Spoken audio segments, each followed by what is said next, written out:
नमस्कार, मैं हूं आपके साथ अभिषेक कुंडी।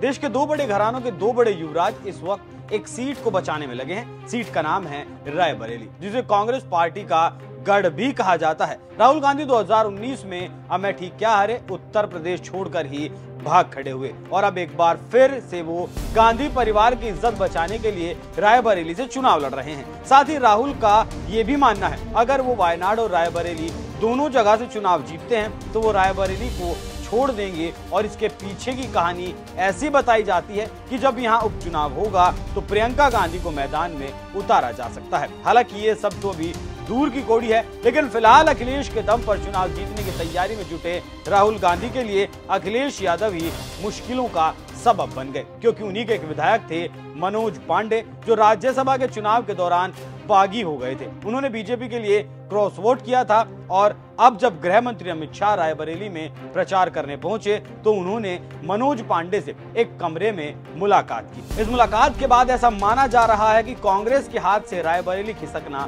तय है, क्योंकि एक तो शाह से मुलाकात और दूसरा मनोज पांडे ऊंचाहार सीट से विधायक हैं और ये सीट रायबरेली लोकसभा में ही आती है और यही गणित काफी है राहुल गांधी को हराने के लिए। दूसरा, चुनाव से ठीक पहले शाह का मनोज पांडे से मिलना ये दिखाता है कि कुछ तो ऐसी खिचड़ी पक चुकी है जो कांग्रेस के गले तो नहीं उतरने वाली। रायबरेली में अमित शाह ने अपने चिर परिचित अंदाज में गांधी परिवार को घेरा। शाह ने जनता की वो दुखती रग छेड़ दी, जिसके बाद गांधी परिवार को जवाब देना भारी पड़ जाएगा।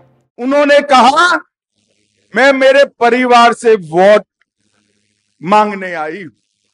बात तो उनकी सही है। रायबरेली वालों ने सालों से गांधी नेहरू परिवार को जिताया है, सही बात। मगर मैं आज 5 सवाल उनको पूछने आया। लोकतंत्र के अंदर 5 साल तक यहां से चुन कर जाने के बाद सोनिया जी और इनका परिवार रायबरेली कितनी बार आया है भैया, बताओ तो जरा। अरे जोर से भाइयों बहनों, मैं इतना भी कहना चाहता हूं, चलो सोनिया जी की तबीयत थोड़ी नादुरुस्त रहती है, राहुल बाबा या प्रियंका बहन आए हैं? जरा मुझे बताओ, आए हैं क्या? भाइयों बहनों, मैं आज कहना चाहता हूं कि रायबरेली के अंदर ढेर सारी दुर्घटनाएं हुई, 3 दर्जन से ज्यादा बड़ी दुर्घटनाएं हुई।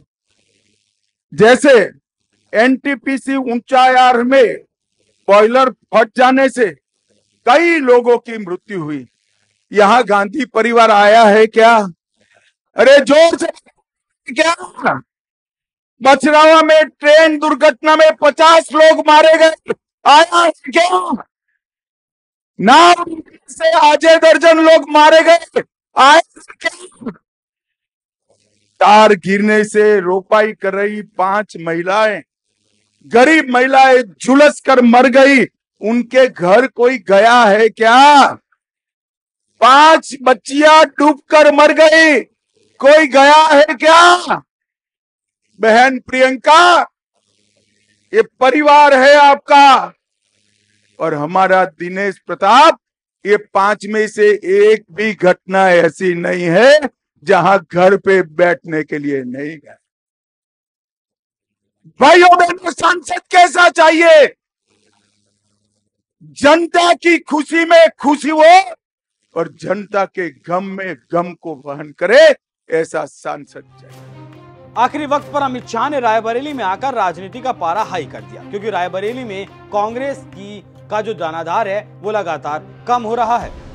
2009 में सोनिया गांधी को 72% वोट मिला था। 2014 में सोनिया को मोदी लहर में 63.8% वोट मिला। 2019 में सोनिया का वोट बैंक घटकर 55.8% रह गया। हालांकि सोनिया ने चुनाव 1,67,000 वोटों से जीता था। वहीं बीजेपी की अगर बात करें तो 2019 में बीजेपी का वोट शेयर यहां बढ़कर 38.36 पर पहुंच गया था। लेकिन बात सिर्फ इतनी भर नहीं है, खेला तो आगे हुआ और ये खेल है कि रायबरेली लोकसभा के अंदर 5 विधानसभा क्षेत्र आते हैं। बछरावा, हरचंदपुर, रायबरेली, सेरेनी, ऊंचाहार, और 2022 के विधानसभा चुनाव में सपा ने इन 5 में से 4 पर जीत दर्ज की थी। एक सीट बीजेपी के पास थी, लेकिन 2019 से 2024 के बीच इस सीट पर कुछ बड़े बदलाव हुए और बदलाव ये कि रायबरेली सदर से विधायक अदिति सिंह, जो कि कांग्रेस की नेता हुआ करती थी, वो अब बीजेपी में शामिल हो चुकी हैं और ऊंचाहार सीट से सपा विधायक मनोज पांडे भी सपा से बगावत कर बीजेपी के साथ आ चुके हैं। अब ऐसे में राहुल गांधी रायबरेली जीत पाए ऐसे समीकरण तो दिखाई नहीं देते और बहुत ज्यादा हैरानी नहीं होनी चाहिए राहुल गांधी को अगर रायबरेली की जनता दौड़ा देती है और अमेठी के साथ साथ रायबरेली से भी भारी बेइज्जती का सामना राहुल गांधी को अगर करना पड़ता है।